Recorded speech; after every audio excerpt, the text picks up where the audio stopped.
The lighthouse keeper's daughter Fiona Bennett had learned to find comfort in solitude. The small coastal town of Meadowbank had become her sanctuary 3 years ago, after Trevor had taken her heart and shattered it with calculated precision. Here, where the cliffs met the endless ocean, she'd rebuilt a life from fragments, simple, predictable, and most importantly, safe. The lighthouse cottage she'd inherited from her grandfather stood on the eastern point, its weathered white walls now adorned with climbing roses she'd planted her first summer. Like the lighthouse itself, Fiona served a purpose without drawing attention, working remotely as a technical editor, venturing into town only when necessary. Same as always, Ms. Bennett? Eleanor at the grocery asked, already bagging Fiona's predictable purchases. Yes, thank you, Fiona replied, her smile practiced but not reaching her eyes. That's when she noticed the change. Across the street, the abandoned bookshop that had stood empty since old Mr. Harrison passed away now had its windows cleaned, a wooden sign being mounted above the door. Tideline books, she read aloud without realizing.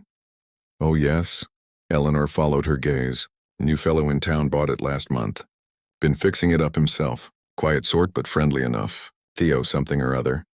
Fiona nodded politely, already recalibrating her mental map of Meadowbank to avoid another social outpost. She paid quickly and headed out, walking briskly with her canvas bags.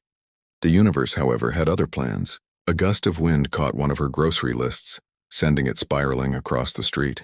Fiona watched helplessly as it landed directly at the feet of a man unloading boxes from an old blue truck.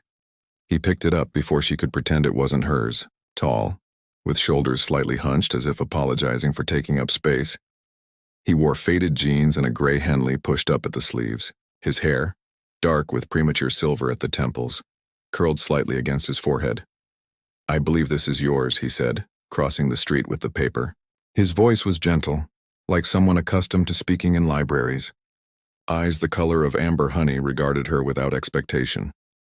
Thank you, Fiona said, taking the list without meeting his gaze. Their fingers didn't touch, but she felt something shift in the air between them. You're welcome. A pause followed, the kind that invited conversation.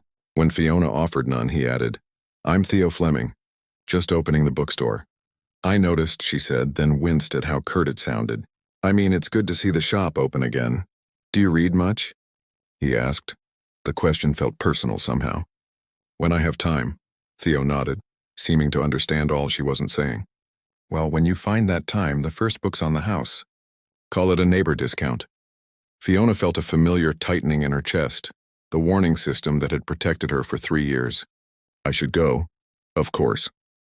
Theo stepped back, giving her space without seeming offended. The lighthouse on the point, that's where you live, right? Beautiful spot, she froze. How did you know that?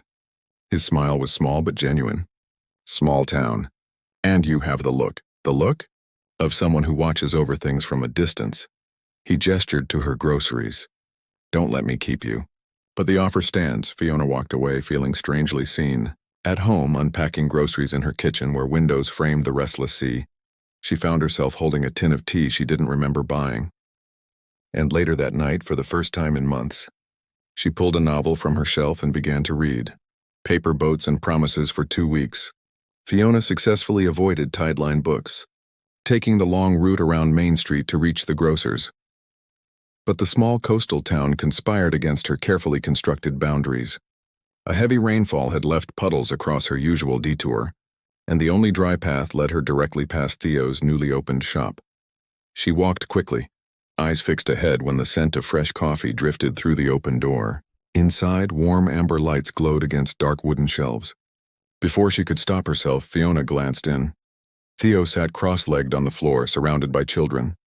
His deep voice rose and fell dramatically as he read from a picture book about ocean adventures. The children leaned forward, completely captivated. One little girl with braids noticed Fiona in the doorway and waved enthusiastically. Caught, Fiona awkwardly waved back. Theo looked up, his storytelling pausing only for a heartbeat before he smiled and continued reading. Something about his lack of pressure made her hesitate rather than flee. When story time ended, the children scattered to explore the shelves while their parents browsed. Theo approached carrying 2 steaming mugs. I was hoping you might stop by, he said, offering her one. Earl Grey with a splash of milk. Just a guess. It was exactly how she took her tea. How did you— The tin of Harney and Sons in your grocery bag that day, he explained. I noticed details. Occupational hazard of being both a reader and chronically observant. Fiona accepted the mug, warming her hands around it. I didn't mean to interrupt your story time. You didn't. You enhanced it. Stories are always better with unexpected visitors. The bookshop was nothing like she'd expected. Rather than sterile rows of bestsellers, Theo had created something that felt like the interior of a ship. Polished wood, comfortable nooks, and treasures in every corner. A collection of paper boats sat in a glass bowl near the register. Did you make those? She asked, gesturing toward them. One every day since I moved here, he said. Silly ritual, but it helps me feel anchored. 43 boats, Fiona counted aloud. You've been here that long? Theo's eyebrows raised slightly. You've been keeping track of the days since I arrived? Heat rose to her cheeks. I noticed details too. For the first time, his smile reached his eyes, creating fine lines at the corners. What do you read, Fiona Bennett from the lighthouse? She started at the use of her name, then remembered small town. Everything. Nothing lately. She traced the rim of her mug. I used to lose myself in books about faraway places. And now? Now I just lose myself. The honesty surprised her. Something about Theo made her guard slip, like talking to a character from a book, separate from her real life. I have something for you, he said, disappearing behind the counter. He returned with a worn hardcover.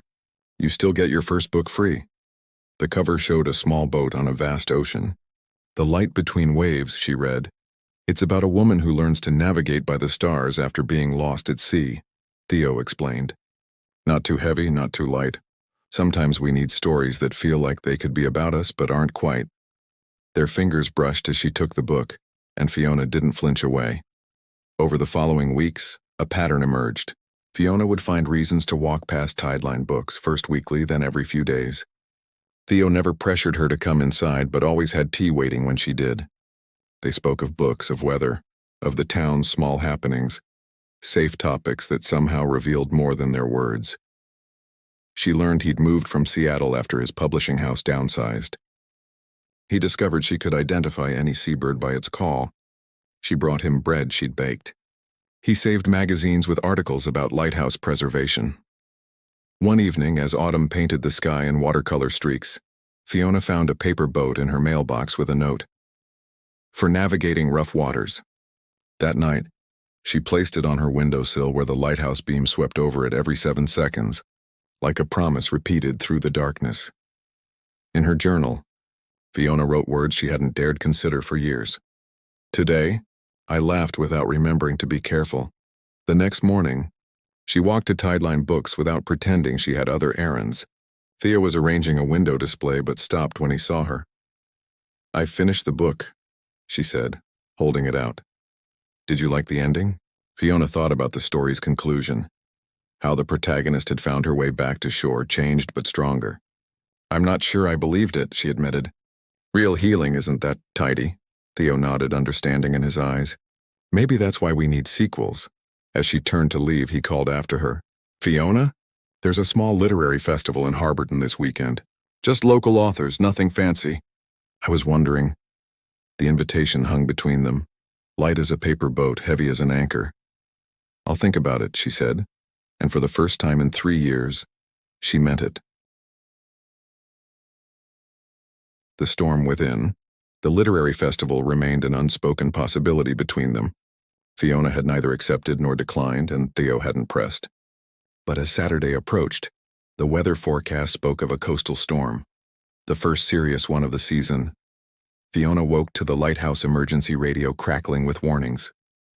Gale force winds expected by nightfall.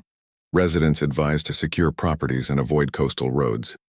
She spent the morning battening down her cottage, tying back climbing roses and storing anything that might become a projectile.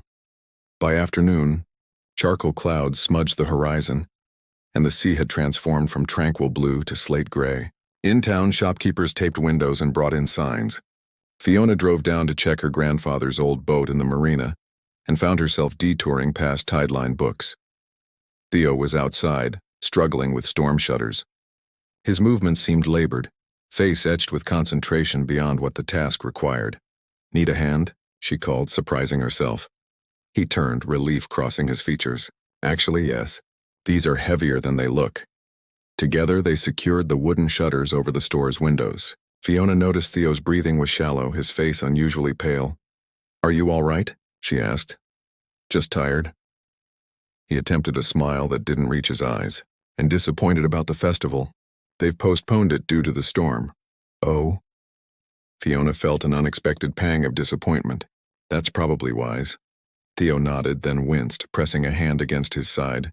"You're not okay," she said, concern overriding her usual caution. "What's wrong?" "Nothing serious. Old injury acts up sometimes." He straightened with visible effort. "I should finish getting things inside." Rain began to fall as they carried the last of the outdoor displays into the shop. Inside, Theo had prepared for a potential power outage. Lanterns placed strategically, water bottles stocked. "You've done this before," Fiona observed. "Grew up in Florida." Hurricane preparedness was practically a school subject. His attempt at lightness faltered as he leaned heavily against the counter, face contorting. "That's it. I'm taking you to the clinic," Fiona said firmly. "It's nothing." He stopped mid-sentence, a groan escaping him as he doubled over. "This isn't negotiable." Fiona's voice took on the authority she used during lighthouse emergencies. "My car's outside." The 15-minute drive to Harborton's small medical center seemed interminable. Rain lashed the windshield, and Theo grew increasingly quiet beside her, breathing shallowly through clenched teeth. At the clinic, the diagnosis came quickly: appendicitis. Emergency surgery was necessary. "We need to operate immediately," Dr. Winters explained. "The storm's making helicopter transfers impossible, but we're equipped for this procedure." As they prepared Theo for surgery, he caught Fiona's hand. Pain glazed his eyes, but concern for her showed through. "You should go home before the storm gets worse," he managed. "I'm staying," she said, surprising herself with the certainty in her voice. "The roads might flood. You could get stranded." "I'll be fine." She squeezed his hand. "I know how to navigate storms." Just before they wheeled him away, Theo looked at her with unexpected vulnerability. "I'm not good at needing people," he confessed. "Neither am I," Fiona replied softly. "We can be bad at it together." The waiting room became Fiona's world for the next 3 hours. Outside, the storm intensified, wind howling around the building's corners. Inside, her own tempest raged, fear warring with the protective walls she'd built around her heart. Why was she here? She barely knew this man. Yet the thought of leaving felt impossible. When Dr. Winters finally emerged, Fiona stood so quickly she felt lightheaded. "He's going to be fine," the doctor assured her. The appendix hadn't ruptured. "He'll need to stay overnight, but barring complications, he can go home tomorrow." Relief washed through Fiona like a physical force. "Can I see him?" In the recovery room, Theo lay still, connected to monitors that beeped reassuringly. His face, relaxed in sleep, looked younger, more vulnerable. Fiona sat beside him, listening to the rhythm of his breathing against the backdrop of the storm's fury. Hours passed. Nurses came and went. The power flickered but held. Theo drifted in and out of consciousness, sometimes squeezing her hand in recognition before falling back asleep. Near midnight, he opened his eyes fully, gaze clearing as it found her. "You're still here," he whispered, wonder in his voice. "I said I would be. The storm is just a storm." Fiona's throat tightened unexpectedly. "I've weathered worse." Theo studied her face in the dim light. "Why did you stay?" The question hung between them, demanding truth. Fiona could have offered platitudes about community or basic human decency. Instead, she found herself speaking from a place she'd kept locked for years. "Because you looked at me like I was worth seeing," she said, voice barely audible, "even when I was trying to be invisible." His fingers tightened around hers. "Fiona, rest," she whispered. "We'll talk tomorrow." As Theo drifted back to sleep, Fiona realized something fundamental had shifted within her. The storm still raged outside, but for the first time in years, the constant storm within her had quieted to a gentle rain. Whispers of the heart morning arrived with tentative sunlight filtering through dispersing clouds. The storm had passed, leaving behind scattered debris and puddles that reflected a washed-clean sky. Fiona dozed in the hospital chair, neck stiff, when a nurse gently touched her shoulder. "He's asking for you," the nurse said with a knowing smile. "Doctors just finished the final check. He can be discharged once the paperwork's done." Theo sat on the edge of the bed, hospital gown replaced by the clothes she'd brought from his apartment above the bookstore. The pallor had faded from his face, though shadows lingered beneath his eyes. "My knight in sensible footwear," he said when she entered, his smile warm but hesitant. "How are you feeling?" she asked, keeping her distance, suddenly aware of the intimacy they'd shared during the crisis and uncertain how to navigate it in daylight. "Like someone used me for surgical practice." He winced. "But grateful it wasn't worse." His eyes held hers. "And grateful you were here?" The drive back to Meadowbank was quiet, comfortable yet charged with unspoken words. The coastal road revealed the storm's aftermath. Branches down, seaweed strewn across the lower sections, waves still foaming angrily against the shore. "Your lighthouse survived," Theo noted as they rounded the bend that revealed the white tower standing sentinel against the blue horizon. "It always does," Fiona replied, "built to withstand much worse." When they reached the bookshop, Fiona hesitated. The protocol for this situation, bringing a man she barely knew yet somehow knew deeply to his home after a medical emergency, wasn't covered in her careful rulebook for avoiding emotional entanglements. "You should come up," Theo said, reading her uncertainty. "Just to make sure I don't fall over trying to make tea. Doctor's orders." It wasn't doctor's orders, they both knew, but Fiona nodded anyway. The apartment above Tideline Books surprised her, where the store below felt like a ship's cabin, wood-paneled and purposefully arranged. Theo's living space resembled a weather station. Maps covered one wall marked with colored pins. A telescope pointed through the window toward the sea. Bookshelves held volumes on meteorology alongside literary classics. "You track storms," she observed, examining a chart with handwritten notations. "A hobby," he explained, moving carefully to fill the kettle. "There's a pattern to how they form, how they move. If you understand the pattern, you think you can predict when they'll hit," Fiona finished, "and maybe avoid the damage." Their eyes met, both aware they weren't just talking about weather. Fiona took the kettle from him. "Sit, I'll make the tea."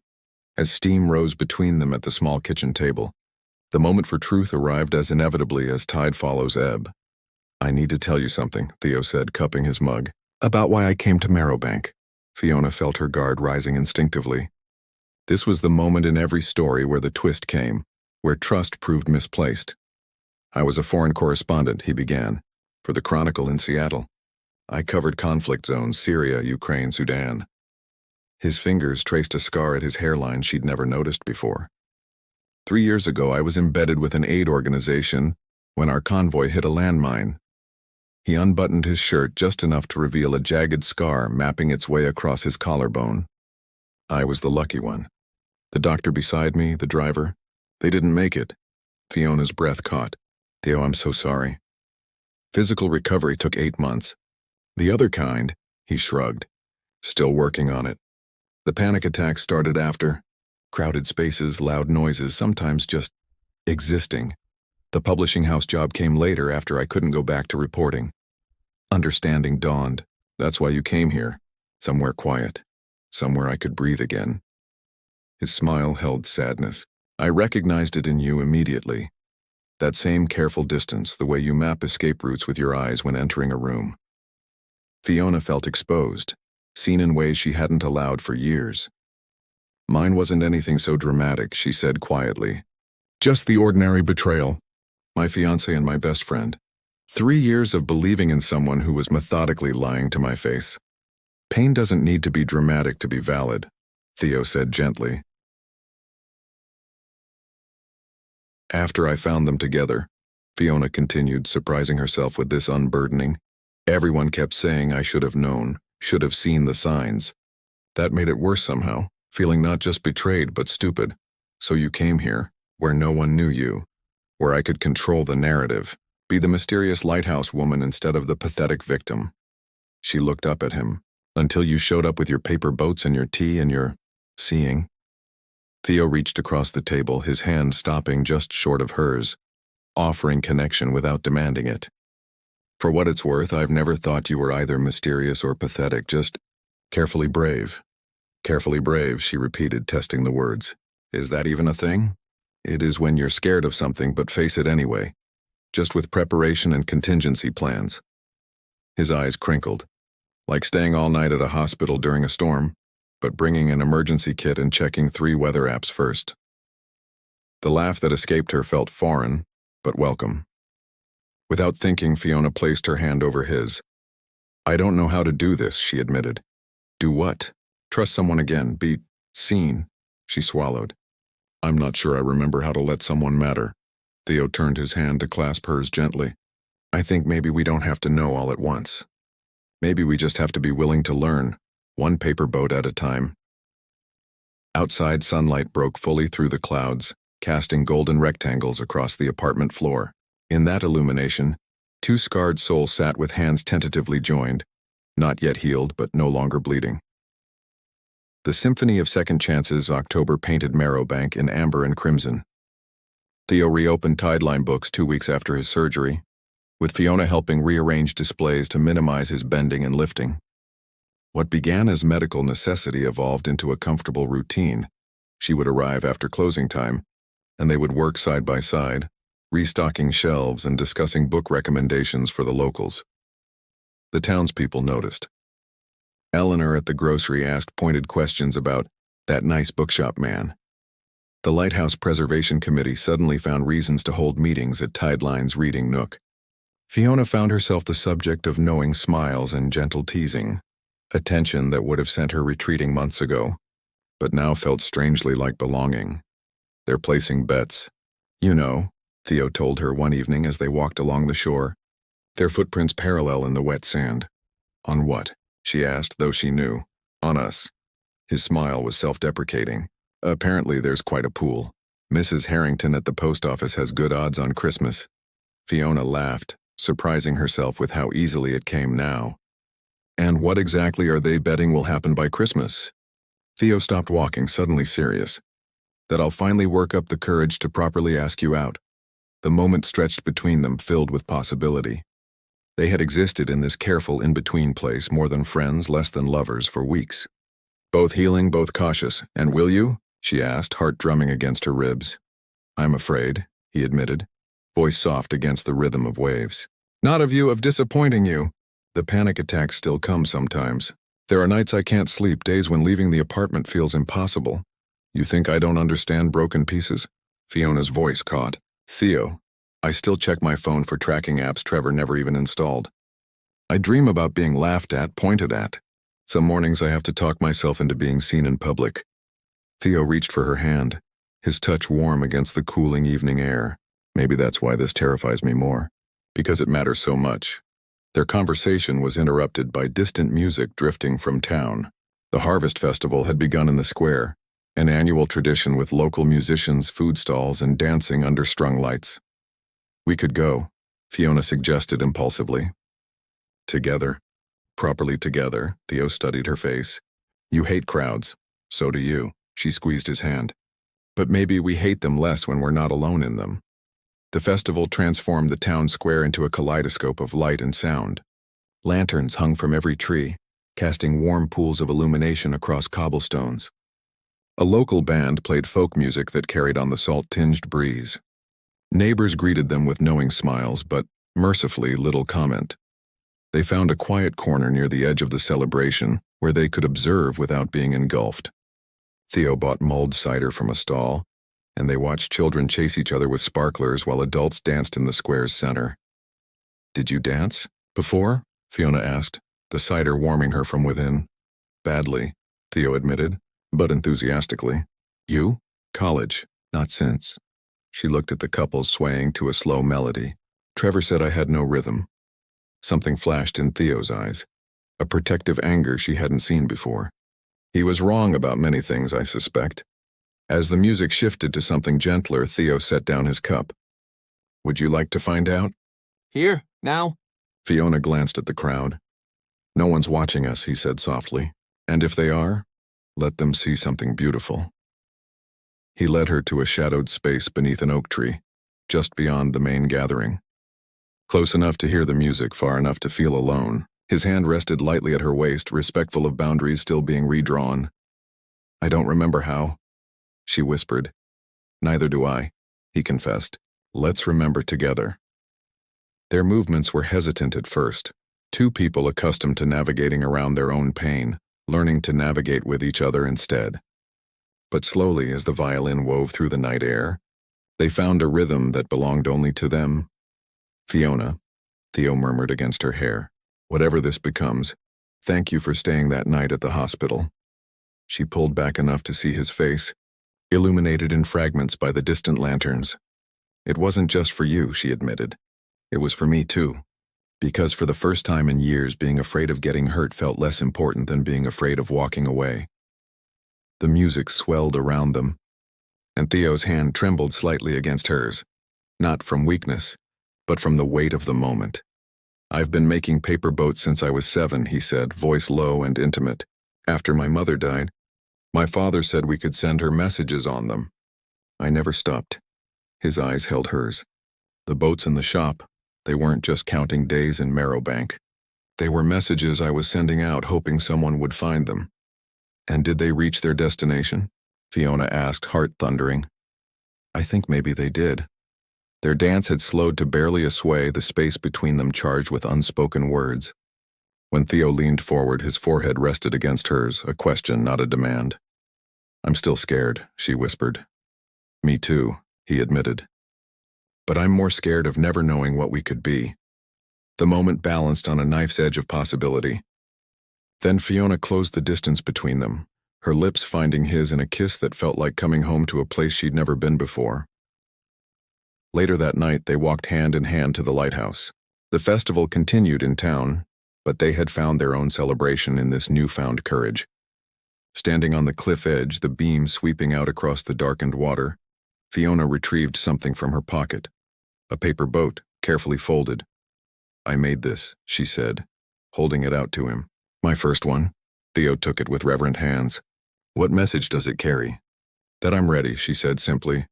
Not healed, not perfect, just ready. Together they placed the paper boat on the stone wall surrounding the lighthouse. Tomorrow they would face their fears again. Tomorrow they would stumble and doubt and remember past hurts. But tonight, in the rhythm of waves against shore and light sweeping across darkness, they had created something the storm couldn't wash away. The town will be insufferable when they find out, Theo said, his arm around her shoulders. Fiona laughed, leaning into his warmth. Let them collect their bets. We've won something better. Above them, stars emerged from passing clouds, each a distant light, each part of the same vast, continuing story. Below, the lighthouse beam swept across the water in its faithful 7-second rhythm, guiding ships safely to shore. And between these constants, two people who had learned to fear love stood together, creating a new constellation of possibility. Carefully brave, imperfectly perfect, wonderfully begun.